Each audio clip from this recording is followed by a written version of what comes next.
Welcome back to Spotlight by the Intelligence. I'm here with Phil Aram, aka Tanoshi. How you doing today, man? I'm doing amazing. It's a beautiful sunny day here in San Diego where I live. Wish I could say the same. It's like blisteringly cold out, snowing all weekend here. I want to be where you are. Oh man, where are you? What state are you in?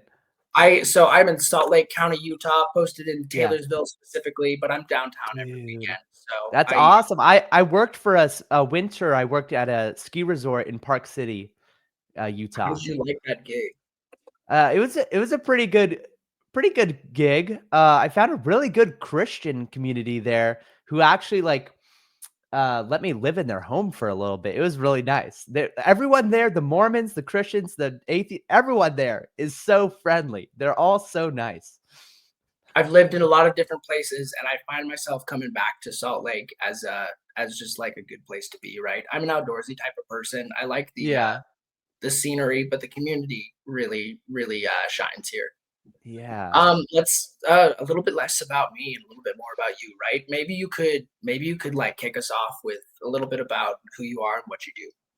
Yeah, my name is Tanoshi on all streaming platforms, and basically I just make lo-fi of songs that I enjoy. It ends up being Pokemon songs that I'm turning into lo-fi beats.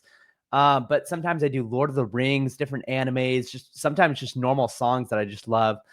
And I don't know if the audience is very familiar with like this genre of there's like this group of people out there who just find songs that they love and they make it into a instrumental lo-fi beat, and there's a huge audience for it right now, and it's such like a formulaic kind of like easy gig to do that I just love it because I get to, for Pokemon, for example, I grew up playing these Pokemon games, and they have these soundtracks that play while you play the video game.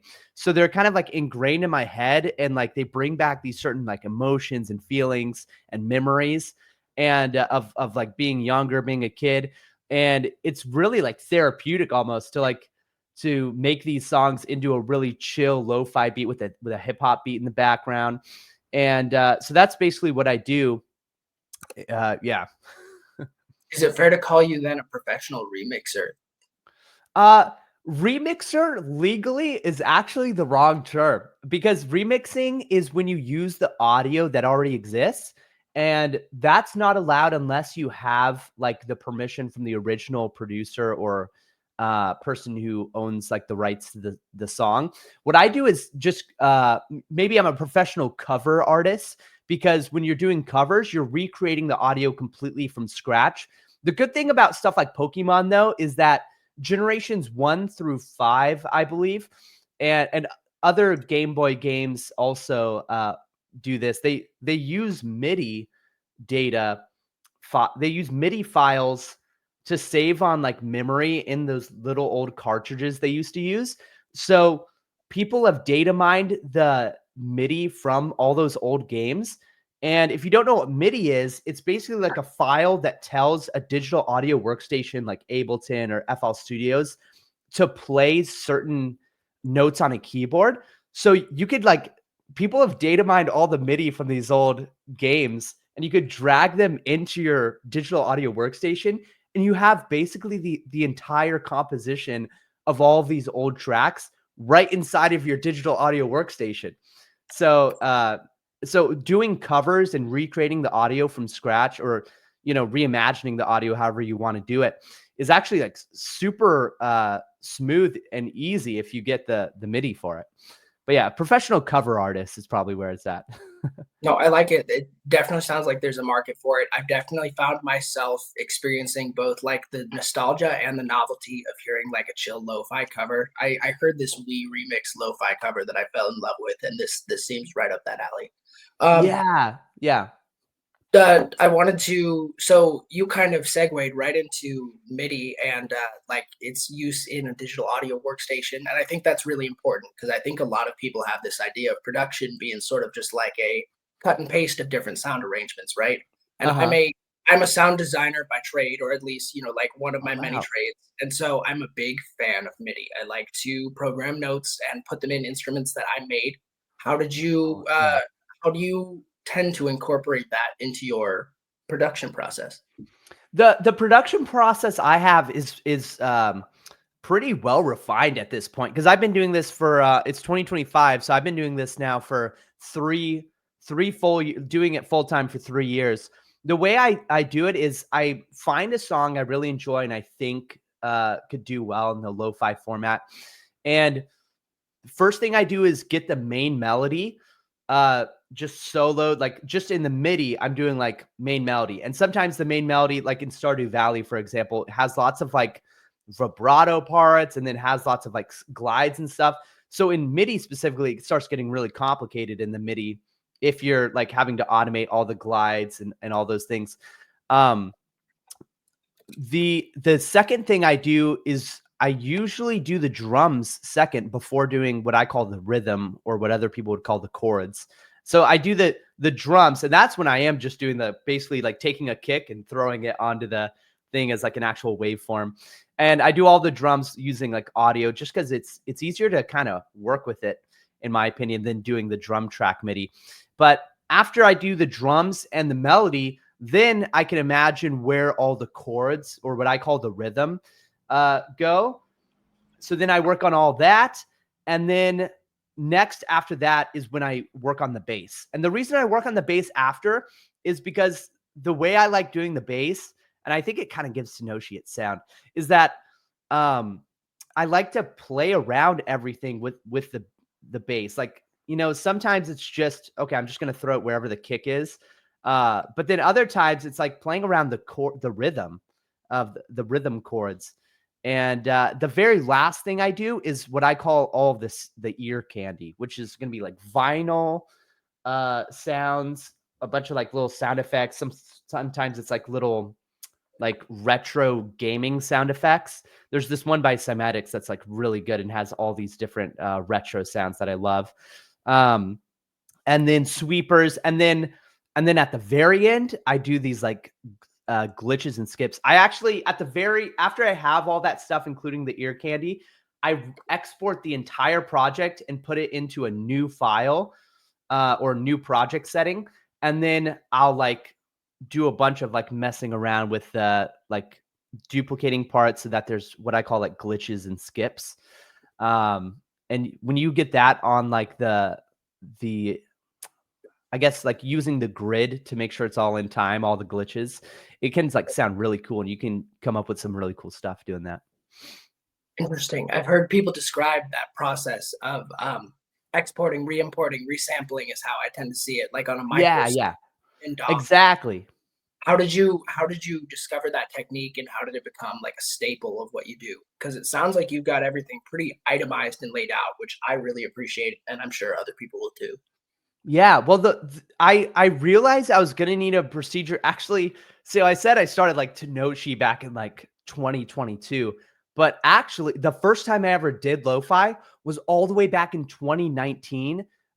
With you, you might not know this, but my brother is my oldest. I have three older brothers, and my oldest is Steven, aka Closed on Sunday, and he's a Star Wars lo-fi artist. And uh the back in 2019, he told me, Phil, dude, we should do this lo-fi thing. And he found a song that he think would work, and it was Cantina Band from Star Wars, which is like a classic for especially anybody who has ever played the Star Wars Lego games. It's the Cantina Band is the theme that's playing like while you're in the stage selection screen. And it's very iconic. So and it's so simple too. So we created like a procedure where first we do the melody, and then we do the drums, and then the rhythm chords, and then we kind of layer on these different things. And that's where the procedure came from, and it worked so well. And that song right now, I'm gonna look it up real quick because I don't want to get it wrong, but let's just see how many streams it's sitting at. Closed on Sunday. Cantina Band is sitting at 13 million streams now. So and we did that song also in less than 24 hours. We literally created it from start to scratch. And if you listen to it, it's such a simple song. And that's where, and I actually took a break. So I took a 3-year break after working on that song with Closed on Sunday. I didn't think anything was going to come from it.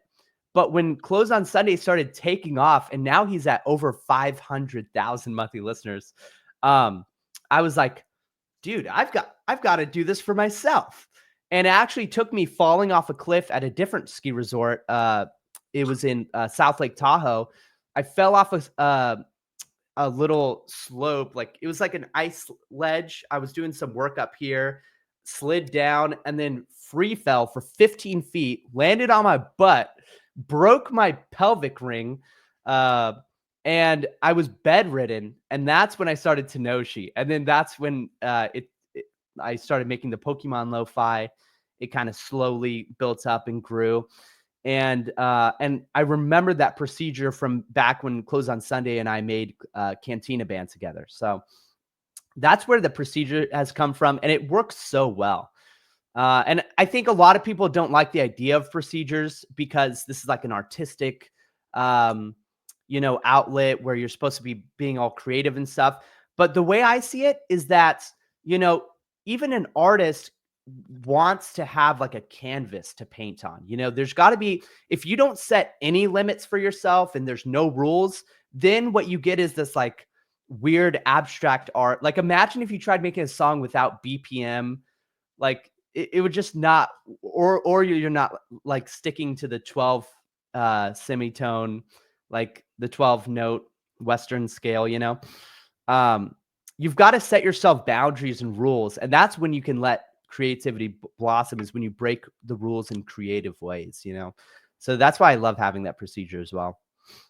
Definitely. I think you touched on something really important. In fact, I think it was a talk with Oat Mellow, who I'm sure talked about giving himself false constraints to operate within, because it really Yes, pushes your creative levels up a step when you have to try and figure out workarounds. I think lots of people from like the exactly. Discord era have tried like the one sample challenge and stuff like that. I think gimmicks like that, which is not a dig to call them gimmicks, can be just the thing to like Yeah. uh, push past a creative block. So there's honestly, if I can wax poetic here for a second. So I did the free form artistry, and I made like a couple songs that never got released over like literally like a 10-year period.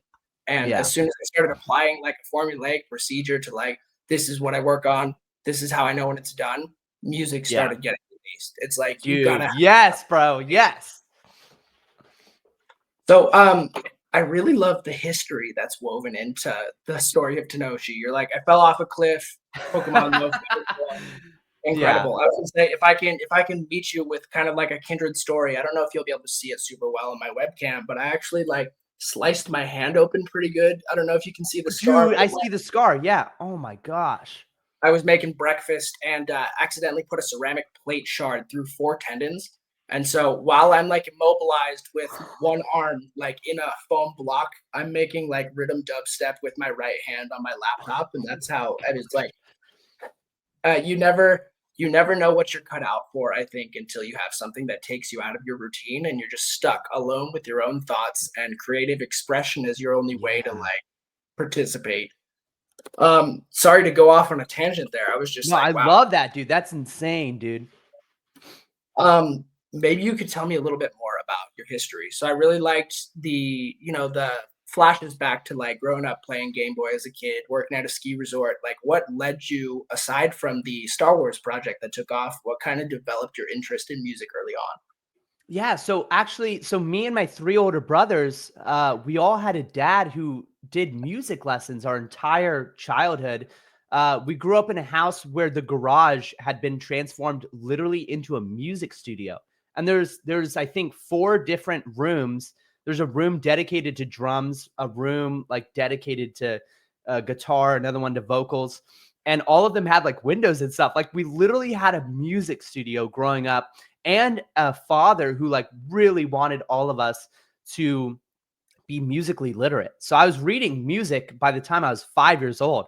Unfortunately, I became an absolute rebel, and by 7 years old, I did not know how to read a single note on sheet music, and I'd completely lost it from 7 years old to like 15 years old. I had no interest in music. Like I really rebelled against it. Earlier on, me and my brothers were like literally in a boy band together where I was playing the piano. My brother Tim was on drums. Matthew was on electric guitar. And then my brother Steven, who's closed on Sunday, he was on the bass guitar.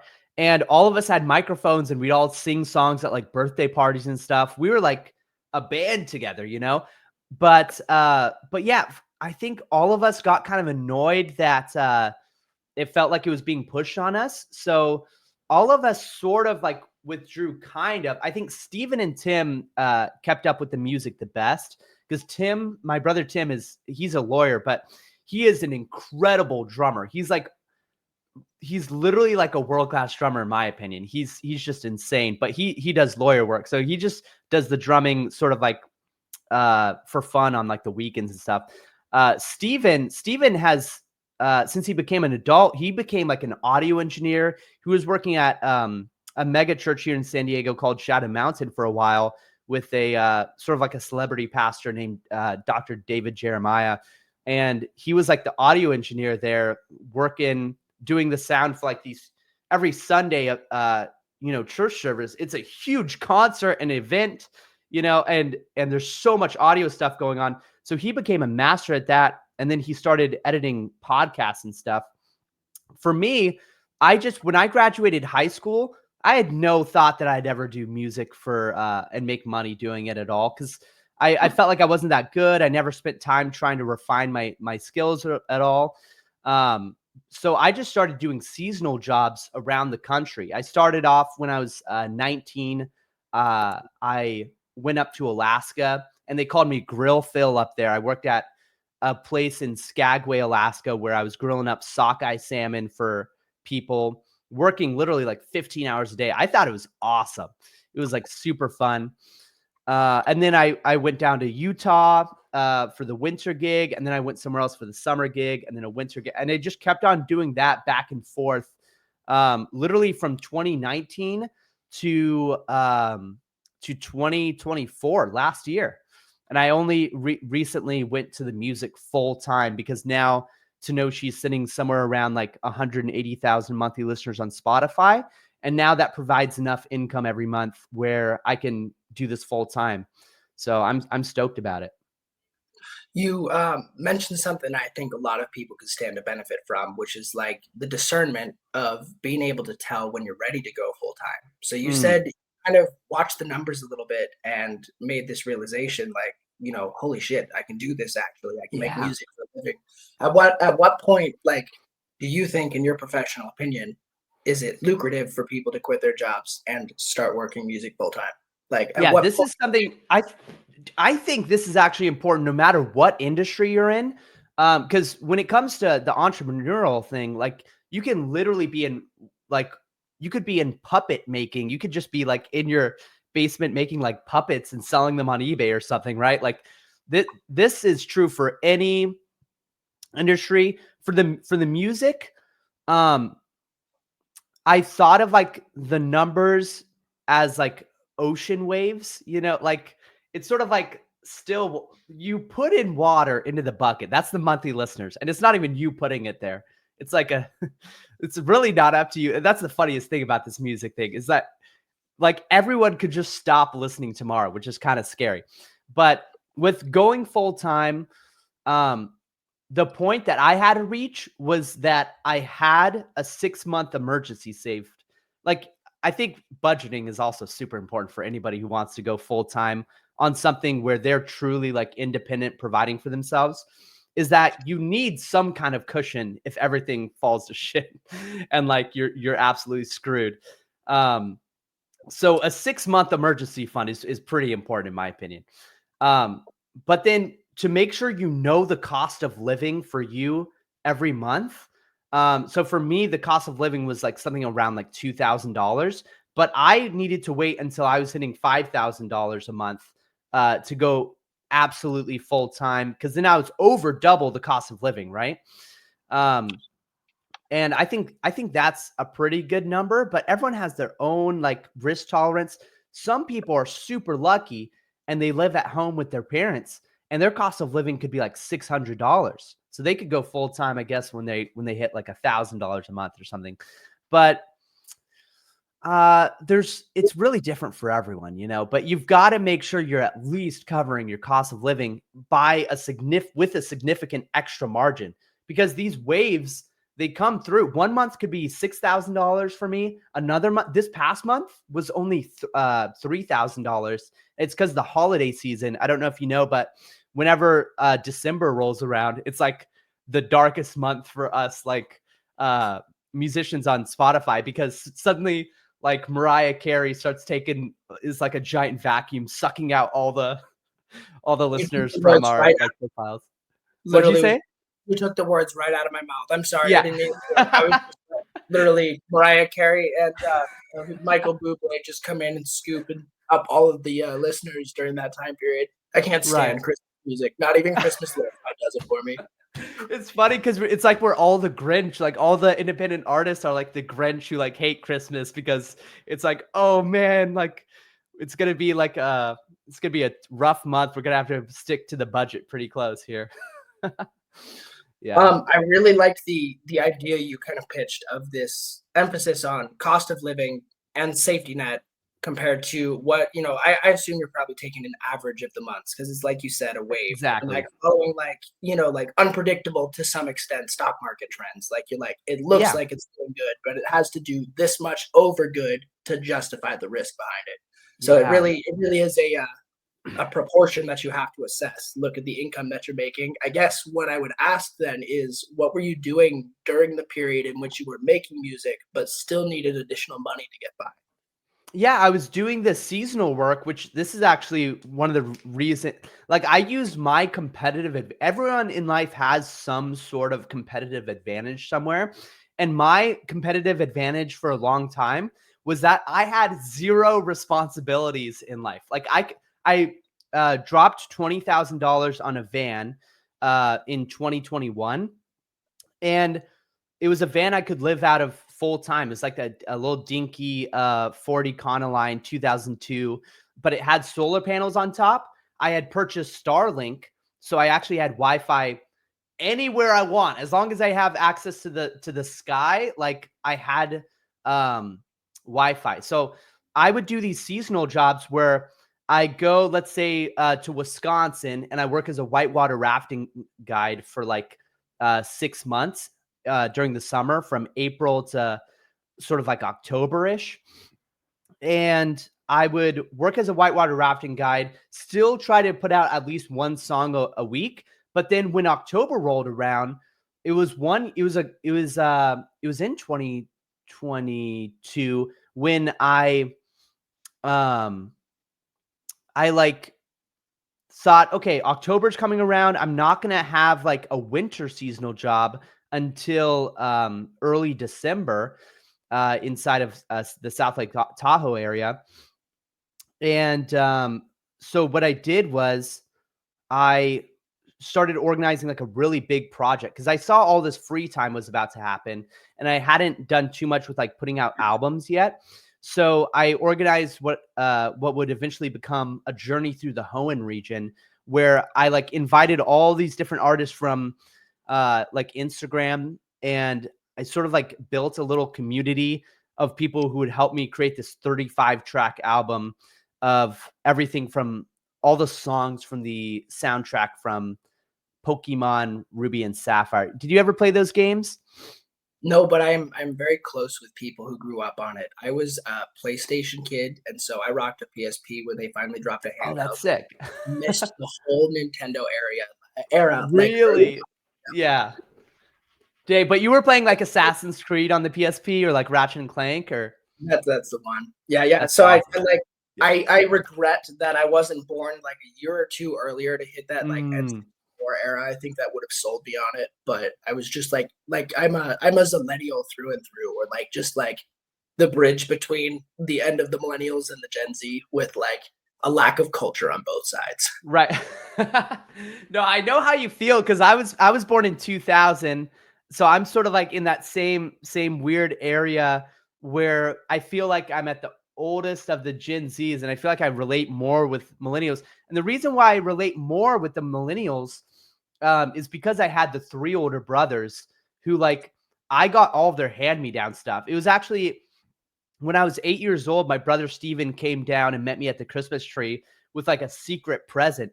And he gives me his Game Boy SP, which at this point is probably like 6 years old or something. But he gives me this old Game Boy SP with the cartridge of Pokemon Sapphire. And that's where I fall in love with Pokemon. That was my first time when I was 8 years old that I got to go on like a Pokemon adventure.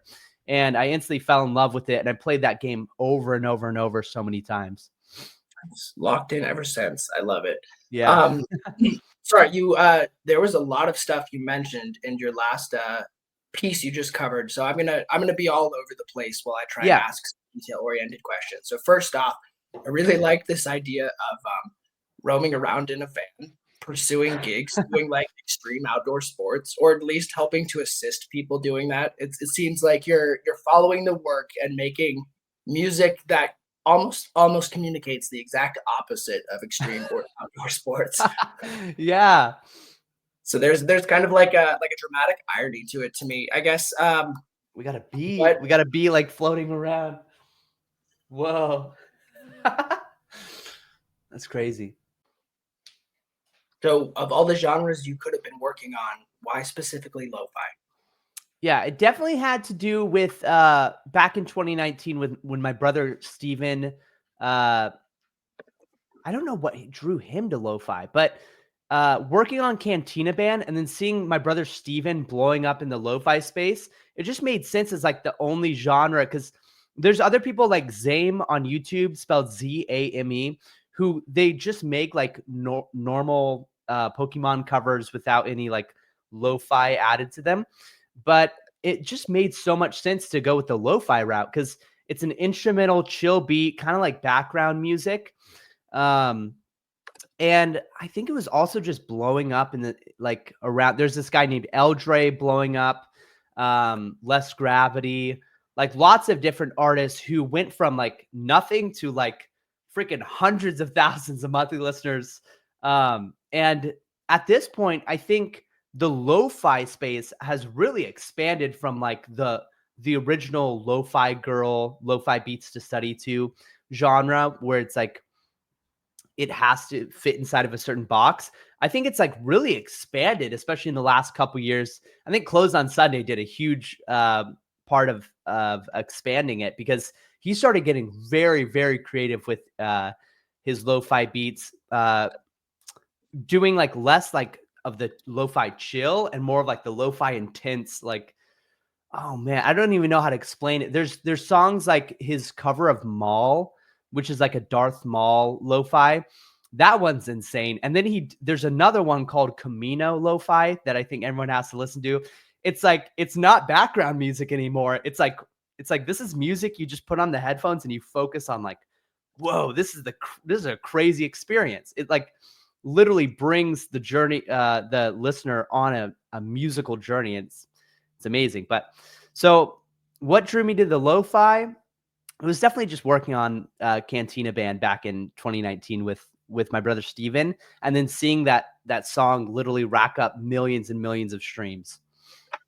That makes sense. Honestly, seems pretty cut and dry. In fact, like I wanted to ask more about your relationship with your brother and how you think it influenced your career because it sounds like, excuse me, I think that people in our position could really use mentors to help walk them through, teach them how to be artists. And it really slows down your progress to not have access to someone like that. So, like, for comparison, I am the Yeah. eldest brother.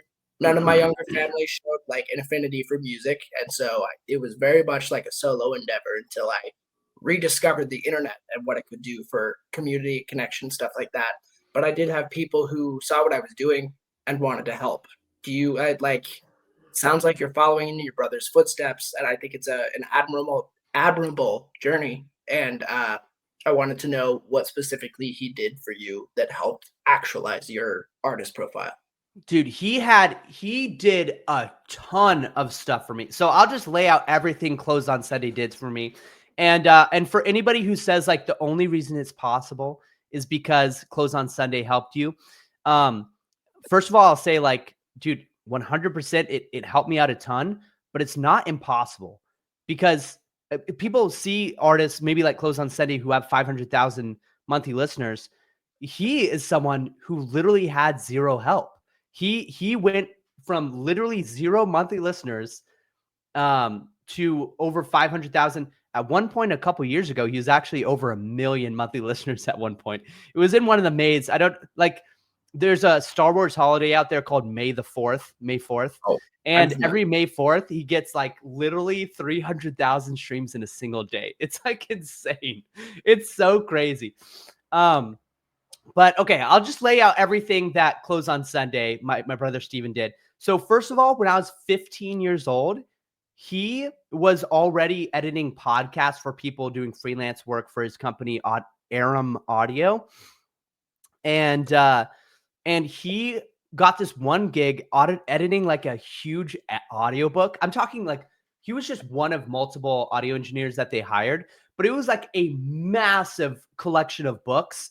And he had basically infinite work he could do. So what he did was he subcontracted me as a 15-year-old. I was like editing out the ums and ahs and breaths and stuff of this audiobook. He would just send me files and be like, just edit out all the ums and stuff. So that's where I got comfortable with learning how to like splice, how to hide, like when someone's talking and they say like "when" twice, because like when I'm literally doing it right now. I wish I could like do an example, but right there I said and I would go into the in Ableton, I would edit, or I think we were using RX Audio, actually RX7 from Isotope. I would like edit out all the discrepancies so that it's like a smooth, like he's speaking perfectly. And that was the first thing. That was when I was 15 years old. And then when I was 18 years old, we did the Born to Impact podcast, which is a podcast with like freaking over 1 million followers, or at least it was back then. I don't know how they're doing now, but it was a really big client for Aram Audio. And he had me doing some audio work there. But I think it was back when I was 16 years old. I'm hopping around the timeline, but back when I was 16 years old, he gave me his second license of Ableton 9. And that's when I started working with MIDI. And I was like, I had no idea about MIDI. But when I finally opened up Ableton and saw that there's a piano roll and I could just start drawing in notes, I started making all these like fun little songs. They made no sense, but I was kind of getting comfortable with all the tools available to me.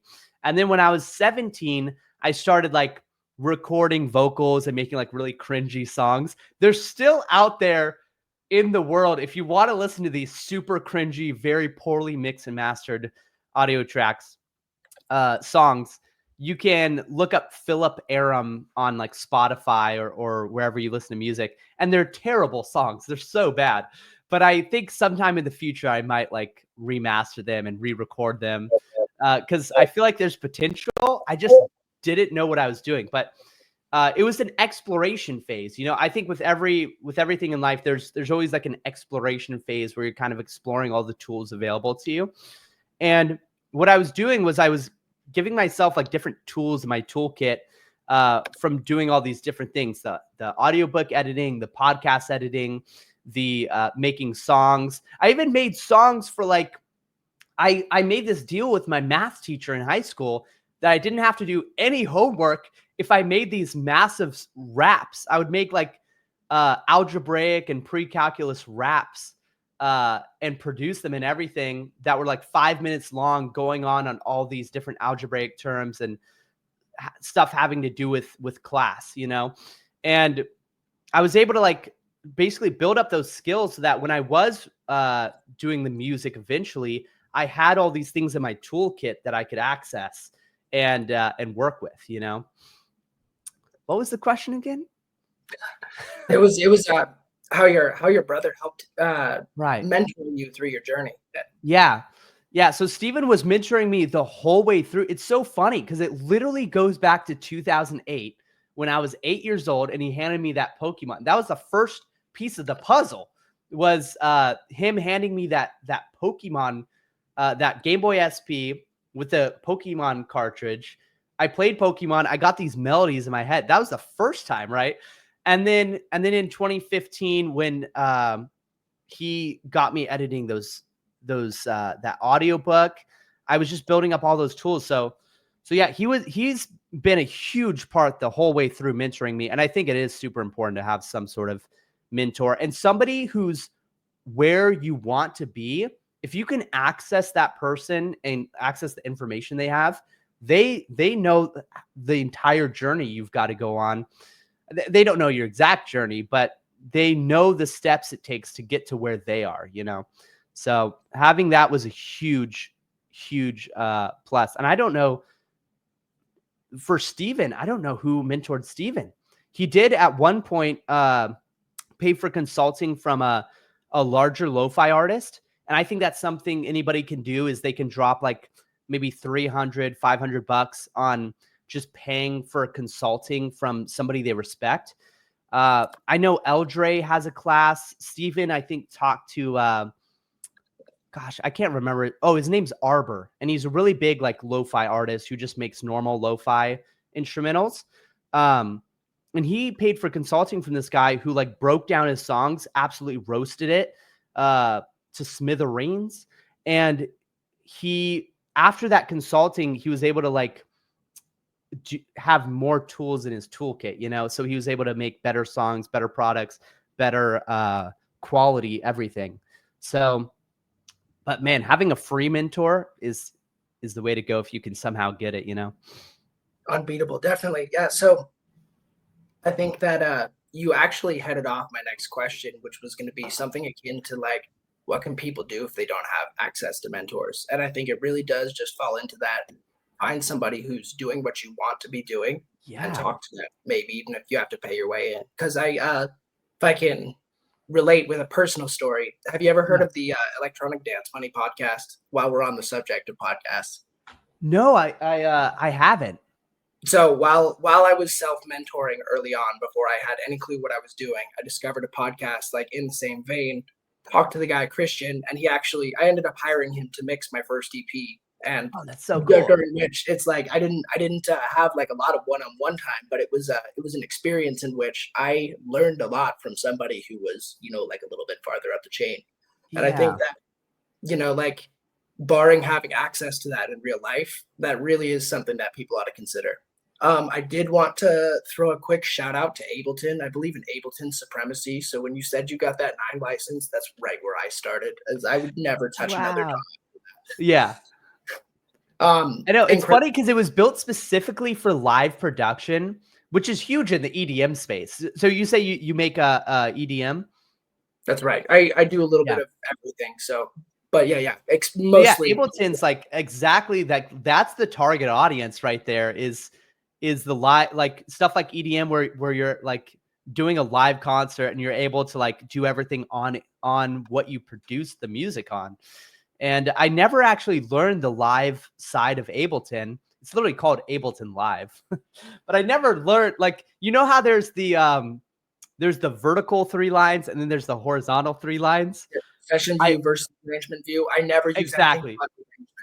Exactly. Yeah, me Yeah. too. I never have gone into the other one. I'm always in arrangement view.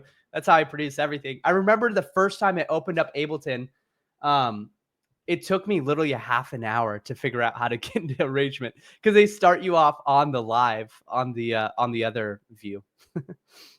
No, I spent the first 3 months in session view, not knowing what was happening or understanding the layout. But when somebody showed me arrangement view, it was a game changer. It was embarrassing how long I spent. Yeah. So you mentioned a little bit about using Ableton as your DAW of choice, and I'm curious to know what other elements are like crucial to the Tanoshi sound. Do you have like go-to VSTs, certain procedures that you do within Ableton, like what really contributes to making a project? Right.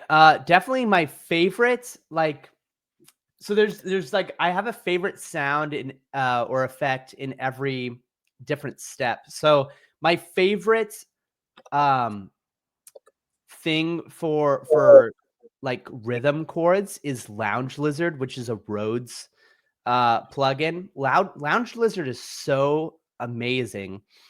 I don't feel like I use it to its fullest extent, but just the presets alone on Lounge Lizard have made some bangers that have over 1 million streams now on Spotify. That's my favorite for Rhodes. There's for my favorite, I have a favorite wind instrument. It's I don't remember the name of it, but it's inside this thing called Omnisphere, which is a plugin that has so many. I think it's like literally like over 1,000 different sounds, and it's just this massive synthesizer that costs like $700, and it's so good. Omnisphere is amazing. I need to learn how to master that as well. My favorite compressor in the world is this thing called Volve compressor, which is just a hyper compressor. It'll like it squeezes the crap out of stuff. You have to like use it really sparingly if you don't want to make sure people are actually hearing it's being used. But you can get a really crunchy kick out of that, which I love.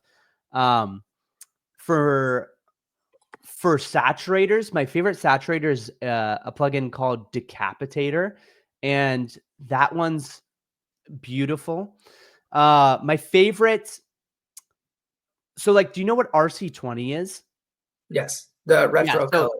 exactly, retro color. For those of you who don't know, it's sort of like it's the classic lo-fi sound effect where you can get things sounding like lo-fi, I guess.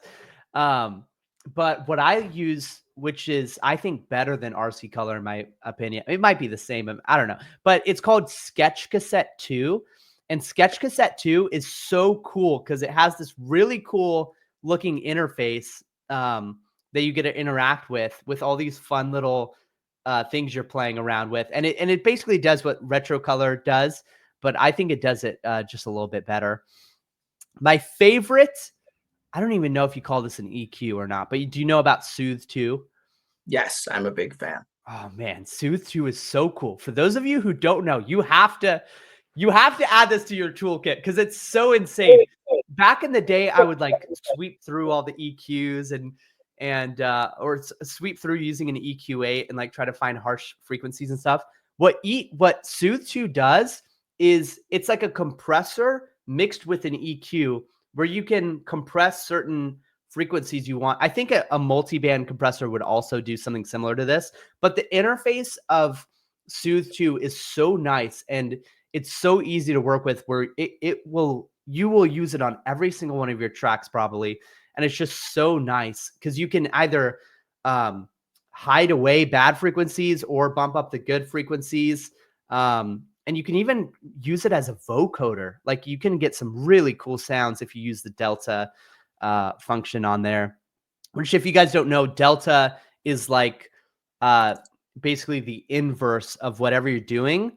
I love when effects have Delta because you can basically whatever you're doing, you can invert it, which I don't know if that makes sense, but the last plugin that is like an all-time favorite is Ozone. I use Ozone for mastering, and I think a lot of people probably don't like the idea of using Ozone because it's so like automated and does a bunch of stuff for you, but you can tweak whatever you want about this mastering thing. Basically, you have it listen to like the loudest part of your song, and then it gives you a starting place to work with, and it has everything you need in like a mastering kit. You know, the only thing I don't use Ozone for is for the loudness at the end because it's not precise in getting to the -1 dB that I want and the -14 LUFS that I want in all of my tracks.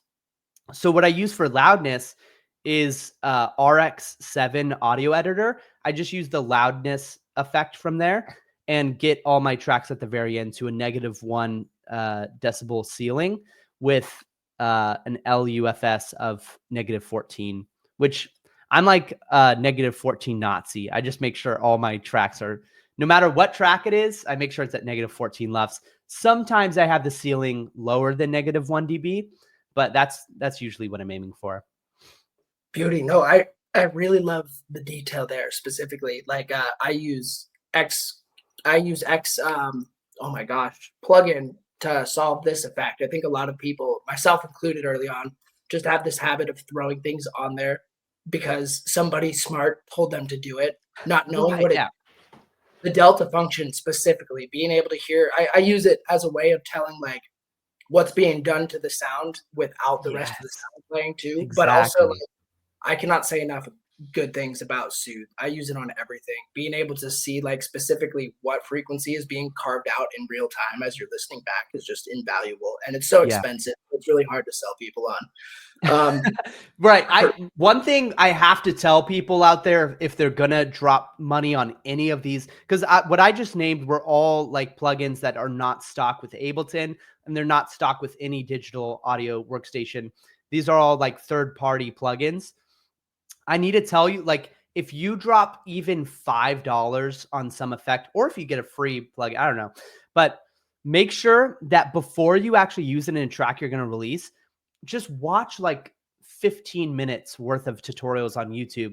It goes such a long way to at least get the basics down because it's so true what you said. Like, you want to at least understand what you're doing to the audio, because sometimes you might find that you're actually hurting every song, every project, even if it's the same song. Like, every different project has different needs, and the producer has different wants, right? So you want to understand what you're doing to the audio, how you're shaping it. So if you're going to use something like Soothe 2, just at least watch 15 minutes of tutorials before you use it on a song you're going to release. read the manual for real, or watch the Exactly. no, Yeah. understandable. It's like fighting the instinctive male nature to be like, no, I'm just gonna go figure it out. No one's That's gonna what tell it me. is. Yeah, you got to be humble, dude. That's so true. So true. Maybe you could let's change gears for a second. You talked about this Star Wars remix that you worked on with your brother that really showed you the potential that music projects, creative projects like this had. As far as like your specific path goes, do any achievements or big breaks stand out as particularly noteworthy where you can look back and be like, I did that, that was all me? The one thing I did that was all me, um, gosh, there's this 1 week where I was like, I don't want to just release one song this week. I want to release like an EP or something, like basically what I did was I started like I knew that I had free time left over after I created my song of the week, right? So I kind of went a little overtime and started making more than one song a week, but then queuing it up so that I had some more time.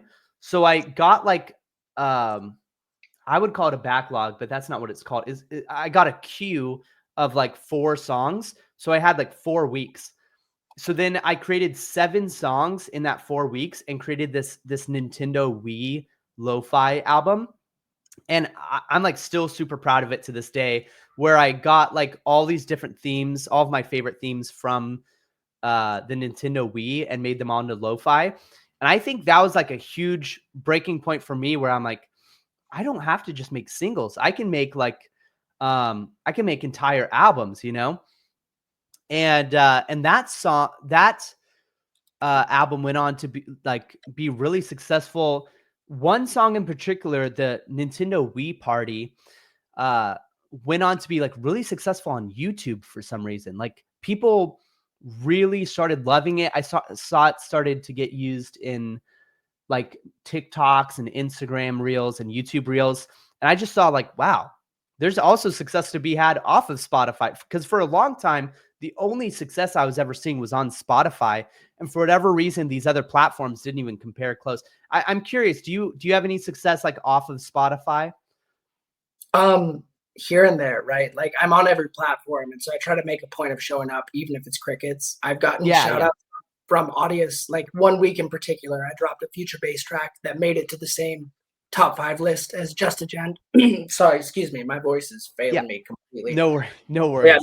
no, Just a Gent is one of my biggest influences. I'm really inspired by his sound, and so to see my name on the same Twitter tag list as his, like in the top 5, was just like Incredible. I like Audius is just it's just another place. It seems to me kind of like a next gen SoundCloud that people don't really know about at this point.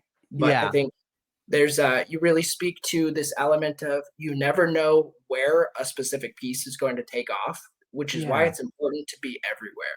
Exactly. Yeah, and a lot of the time it's crickets for literally months on end, like months, sometimes years on end. But then out of nowhere, this one track resonates with somebody who owns like maybe a really good playlist on like SoundCloud or something, and they add it to it, and then suddenly, it takes 10 years to blow up overnight. Like out of nowhere, you've got this like community somewhere. And that's advice that I hope everybody takes to heart, is that you've got to be everywhere, even when there's crickets, because it's not about really how many listeners at the beginning. It's about which listeners, to be honest. Yeah.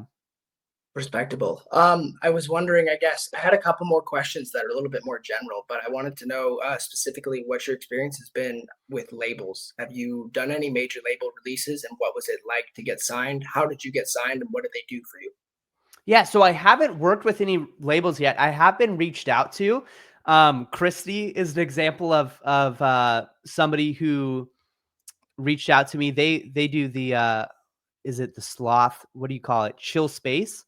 Is that the That's yeah, the so one. Chill Space has reached out to me, and the reason I tell them no is because it's really important to me to own like all of the royalties basically. The only time I give away parts of my songs is when the song is not all my own, right? Like I do many, many, many collabs, and I have a law written into place where like if I collaborate with someone, they are getting 50% of the royalties, and like because they're half of the song, And it's not about how many hours you put into this track. It's not about how much perceived work was put into the track. It's just if you were a part of this track, you get an even share.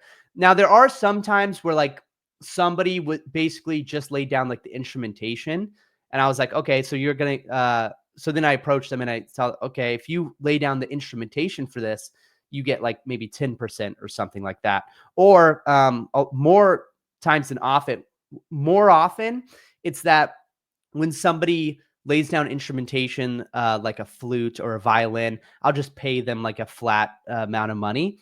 Um, but when somebody's producing a track with me, it's really invaluable, and I definitely think they get like uh 50% of the song is just owed to them, And that's why I love using DistroKid as a distributor, is because everyone gets 100% of what is theirs. People like to use Sounddrop and TuneCore and all these different things, but I think, as far as I know, DistroKid's the only one where you keep 100% of the royalties. Do you have any do you know of any other uh distributors that let you keep 100% of it? I couldn't fairly speak to that. I've had TuneCore and I've had distro, and I arrived at like people. I hear a lot of flack on distro. There's things they could be doing better. Like I've heard Yeah. about people getting songs added to botted playlists without their consent and getting yanked. Dude. Distro has its problems, but what I would argue for is that like if you are a collaborator, which is the best way to move up in music, like you're gonna want the platform that most people have. And typically, like 99% of everyone I know is on distro. And when I was Mm. on TuneCore, the headaches for trying to share credit for a song were just like Yeah. insurmountable. I actually switched providers specifically to do collabs. Wow. Now, But you I'm curious, did you swap all of your catalog, or did you keep your old catalog like on TuneCore?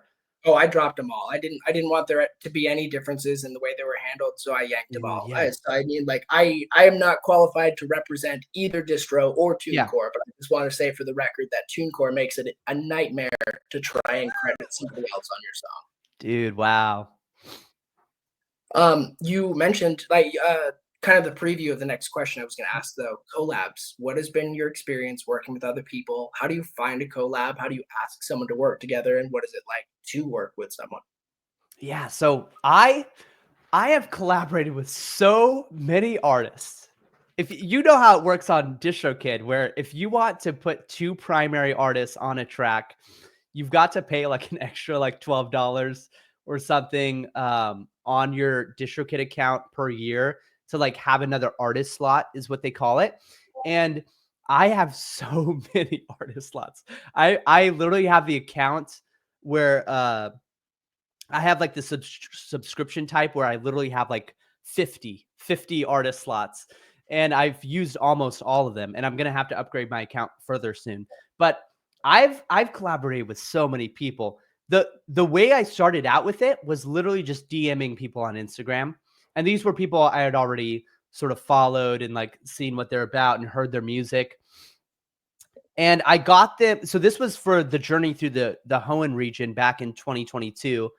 In the latter half of the year, I was working on the album, this 35 track album, and I needed help with this album because there's 35 tracks. And I decided, okay, I'm just going to collaborate with literally everybody on the album. I was able to get together 20 people from Instagram. There are some people where like I was extremely surprised they were joining the album because I only had maybe 60,000 monthly listeners at the time. And I approached people like Glitch City, who, if you don't know who she is, she's been a huge part of the Pokemon community for literally over a decade. And she replies and she's like, yeah, I'm down to be a part of it. And I was able to get everyone into this Discord server, and we all worked together to create this album. We all loved it. We released it out to the world. And after that album released, I was like, all right, guys, I'm going to dissolve the Discord server. But then I just real quick asked, like, does anybody like not want me to dissolve it though? And everyone unanimously came together and was like, dude, we love it here. We love being able to talk to each other in like sort of like a safe space, a community group where we can ask questions from each other. We can get answers. We can troubleshoot things with distributors. And also within like different digital audio workstations, like some people worked on FL Studios, some people worked on Ableton, some people use Logic, and but everybody had people to work together with. And I even noticed some people were connecting with each other and were collaborating on songs during that album project. So we decided not to dissolve it. And I told people, hey, if you know any artists, let's just set a threshold of 1,000 monthly listeners where if you know somebody with more than 1,000 monthly listeners on Spotify, feel free to invite them and I'll send them a link. And I've been like super anal about making sure that like the invite codes I have, only artists who click it, like the link no longer works after they click it, basically. So I've like basically, with the help of all these people in the Discord and word of mouth, have created this insane community of artists now that I think we're at around 120 members, with artists ranging from people who have like 10,000 monthly listeners to artists with like literally over 1 million monthly listeners. And everyone treats each other equally. It's so wholesome. I literally can't believe it.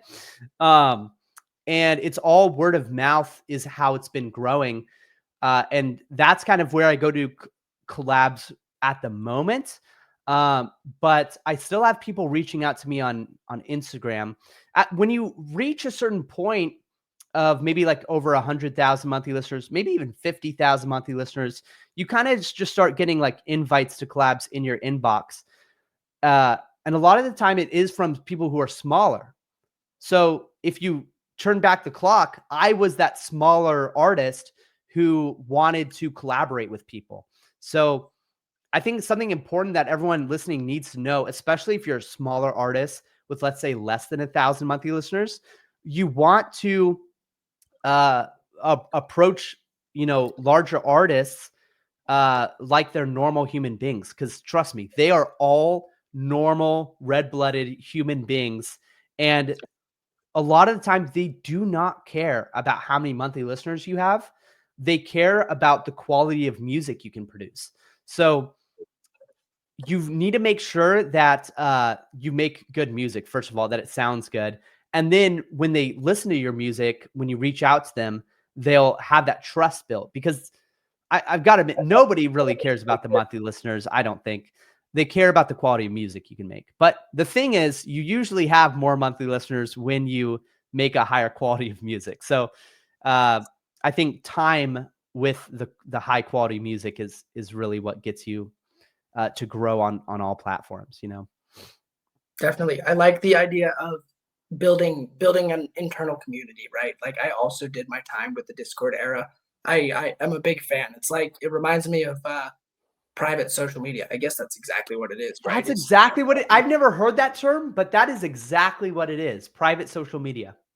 yeah. So that way you can kind of tune out all the noise, anybody who is like harsh in the vibe, so to speak, and just like keep it friends only. And like I don't believe in musical elitism, and it doesn't sound like that. It's like, hey, if you're cool, you can come hang out, and like nothing speaks to that credibility like having good music publicly available. So Yeah, I think we got a rock solid barrier for entry and a good group to draw from.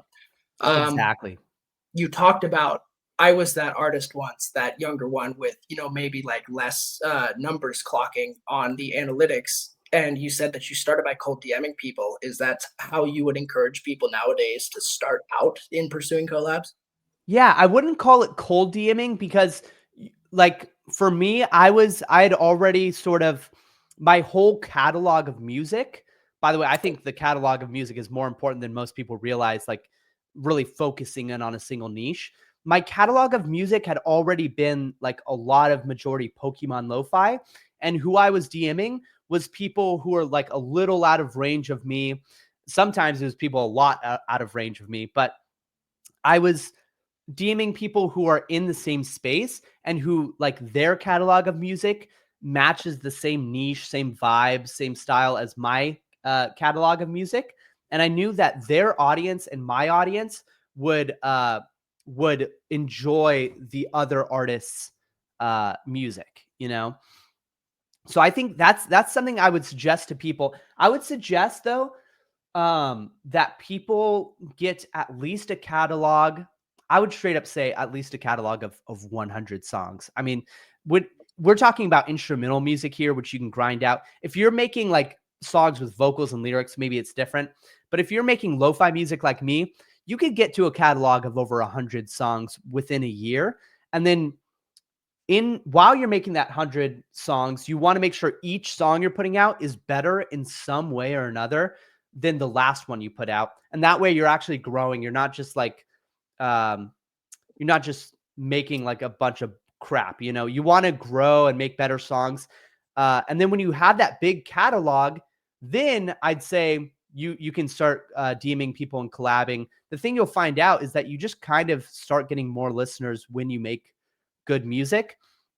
Uh, but when you're looking for collabs, you don't want to collaborate with someone else when you only have one song in your catalog. That's like you can literally damage your artist profile on these different DSPs, digital streaming platforms, when you collaborate with someone and you have a tiny catalog, because you're going to get swallowed by the other artists, you know. So you want a huge catalog so that each fan or each listener that discovers you can have what I call a bingeable catalog to binge, you know. If you, let's say you have 3 songs in your catalog and you get one listener to come to your profile and listen to all your music, you got 3 streams from that one person, you know. But if you get a listener and you have 100 songs in your catalog, then they're streaming 100 songs. That's 100 streams, you know. And if you can build up a bigger catalog, each listener you get to come to your profile is worth a whole lot more. And that is the same reason I would suggest never pay for advertising or marketing in any way until you have a catalog of over 100 songs. Good. This is useful information. I really like the emphasis on doing your diligence ahead of time, specifically like work work to build that catalog. That's going to be Mhm. almost like your resume of sorts when you're reaching out to Yeah, people. And then I like specifically the emphasis on not cold DMing, but calculated DMing. exactly. Contacting people within the niche that are doing the same thing, where their listeners are going to benefit from yours, and vice versa. So Yeah. yeah, no, it definitely seems like guided by an understanding of the strategy. I'm going to start bringing things to a close here. So I wanted to give you an opportunity to talk about what's coming up next for you. What projects are you involved in? What does the future look like for Tanoshi? Like, where are you going next? Awesome. Yeah. So I had mentioned the Journey Through the Hoenn region a couple of times. It was the 35 track album that I think really blew up my artist profile. It took me from 30,000 monthly listeners, I think, or no, it was like 60,000 monthly listeners to over 100,000 monthly listeners and 150,000. And then the next year in 2024, January, in January of 2024, I released a Journey Through the Johto region, which is another Pokemon region. And that was a 50 track album. And now this year, that's Pippin back there. That's the cat that dragged in the rodent. Um, so what I'm saying is basically, what is it? In 11 days from now, from when we're recording this, basically on January 31st, I'm releasing my third annual Pokemon collab project where there's 50 tracks. There's over 30 artists involved. And it's a journey through the Unova region, which is the OST from Pokemon Black and White. And I've been working on this for the last 5 months. And I'm just so excited for it to release to the world. A journey through the Unova region. It's like greater than anything I've ever done. It's like a magnum opus. It's just a giant album, and it has a ton of artists involved, and I'm super proud of it. And then I'm excited. also, I guess also I've started streaming on YouTube, doing YouTube live streams, playing video games. That's definitely something I want to get more into over this next year, is starting to become a better live streamer, I guess. I want to work on growing like an audience that I can actually interact with. Because I don't know if you've felt this at all, but when you have a big audience somewhere like Spotify, it kind of feels like you feel disconnected from them because there's no comments on Spotify or anything. Usually most of the interaction you get is maybe they find your Instagram through Spotify, and then you can interact with them there. But I want to build like a good solid audience on YouTube where I can interact with people, and maybe they can suggest like songs for me to do there or something like that. I think you've got a really solid game plan, and I'm looking forward to checking out the Magnum Opus. Phil, it's been so great having you on this show. I had a lot of fun. I'm going to go ahead and wrap things up here, but I would love to have you on again sometime in the future. Awesome. Thank you so much. And for anybody who wants to join this Discord server I was talking about, the Free Market Wildlife, you could just message me on Discord and we can figure out if you'd be right for the community. My Discord username is Tanoshi.wave, which is not WAVE, it's WAV. So TANOSHI.WAV. And you can join this Discord and find people to collab, and yeah. And I appreciate the dropping of the opportunity. You also took my last words right out of my mouth. I was going to say, Really? where can people find you? Is it Tanoshi.wav on all socials? No, I wish it was. It's like it's all split up throughout. Like I can't get the username Tanoshi itself anywhere for some reason. But on YouTube is the best way, or on Instagram it is Tanoshi.